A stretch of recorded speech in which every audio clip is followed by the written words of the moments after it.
As you look down below your feet are the glass panels going down our elevator shaft. Right now we have a north-facing view of the city of Toronto. And in just 58 seconds we'll be at the lower level. We are traveling at a rate the same way we came up, at 22 kilometers per hour or 15 miles per hour.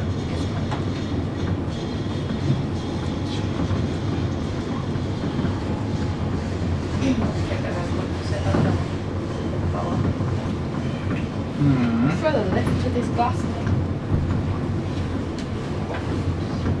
Reason I think. That's what it was. Yeah. Oh.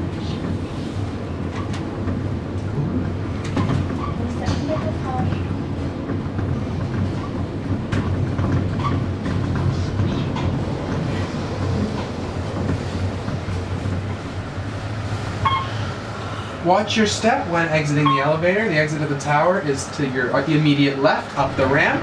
Thank you for joining us and have a great day. See you back.